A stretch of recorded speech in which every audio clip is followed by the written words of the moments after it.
before, do you want George back? Do you want to take a chance on him again?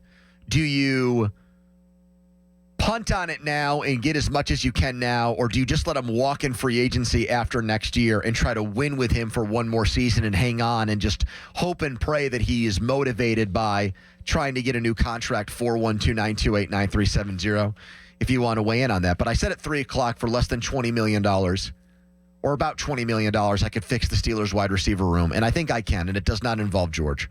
So here's how I would do it. I would give a free agent wide receiver a very short-term deal that paid him $15 to $16 million a year to be my one, either my 1 or 1A next year.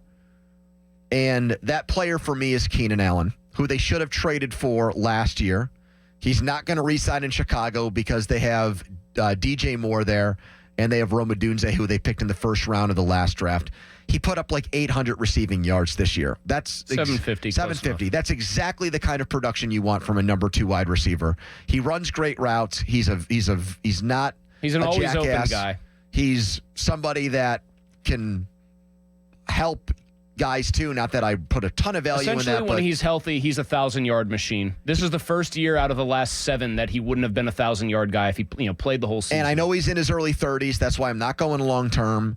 I'm giving him, that's my first step in fixing the room, and it's not going to cost me a ton of money. It's not a Higgins deal. It's not a Chris Godwin deal. It's not giving a ton of money to one guy. It's short term. It's reasonable. There you go. Is he good enough right now at this age to get open still on his own? Or is he like DJ Moore was the guy in Chicago? So. I mean, I don't think he gets doubled up, and I think one-on-one he still gets open. I think when in doubt this year, Caleb Williams, when he needed big plays in the second half of the season, he went to Allen. It's not like the guy looked like he was Mike Williams here. No, his old teammate. He was pretty steady on catches and targets. He was getting thrown to routinely. So that's the first move I would make. Okay.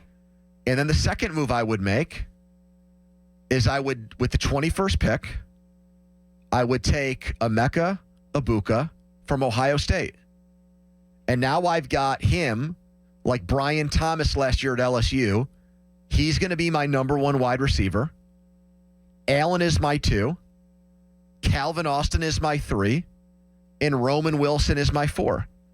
And with a cost-effective free agent signing and putting a first-round pick in a wide receiver for the first time since Antonio, now I've got a legitimate wide receiver room.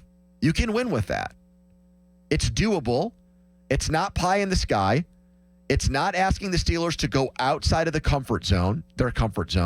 It's not doing anything so like bold or risky that it might hurt you short-term and long-term. It's just a very realistic way of going from being one of the worst wide receiver rooms in the NFL to being probably league average or maybe better.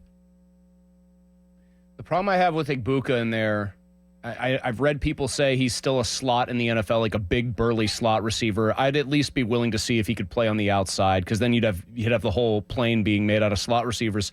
When you brought up Brian Thomas, though, that's what stuck with me. Man, Brian Thomas was like a physical freak and played like one at the NFL level. I'm talking about a guy not picked in the top 10 who comes here and puts up big numbers.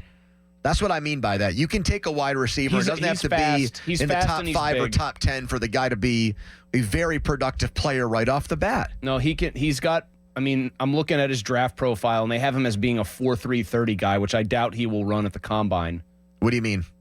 Egbuka. Why do you doubt that? I don't know. That just seems like if he's 6'1", 205 and running a 4.3 flat, which is what this has, he would be much higher than the 21st pick. I mean, Brian Thomas wasn't, and he had unbelievable off-the-chart measurables. But he had the same thing that Egbuka's problem. He was a Robin. He was a Robin at LSU to neighbors. He ran 4.33. That's still slower than Egbuka. By hundredths of a decimal here. I mean, the guy was a Robin to Marvin Harrison Jr. and the same thing with Jeremiah Smith. But I think on his own he's a tremendous player. He fumbled last night, didn't he? Do I have that right? Didn't he fumble? Yeah. Okay, good. Maybe that'll cost him a couple draft slots. Get him down to 21. He's considered what? I looked it up. It's 4th best wide receiver in this class. McMillan from Arizona is number 1. I think like by a pretty considerable margin. Who are the couple other ones that would be ahead of The kid from Missouri's a big target. You. And then there's one other guy that must be ahead of him. I don't like use a first round pick and then bring in a veteran. And I think here's the problem. Here's you got it the real solved, problem. and you don't have to just keep your fingers crossed that T. Higgins wants to cross enemy lines and play for you for $35 million a year. They have so many other needs though right now too, man. Like what? Defensive line, not a big need. I'm sorry. If we need to pour another first round pick into a defensive position, I'm going to puke with the amount of money they've spent there. Cornerback? Yes. Too bad. Go find those guys in the second, third, and fourth round. Ah, yes, because they've got an illustrious track record of taking mid-round corners. Ah, yes, and their first-round cornerback history is so great. See Chad Scott and Artie Burns. I mean, I'm sorry. I'm really. It's an offensive league, so I'm playing something of a devil's advocate here. But what makes you yourself? What makes you think Egbuka is going to put up big numbers in an offense that might want to run the ball 50 times a game? I don't know. What makes me think any guy that they draft at wide receiver would, or even any free agent they sign? That's kind of the fundamental problem. You got to at least get the pieces here to make it a possibility. You got to get the players here to at least create an offense that has the potential to put up numbers. I can't have this defeatist attitude where it's like, well, we're not going to throw the ball or score points anyway, so let's just go all in on defense and keep investing in defense.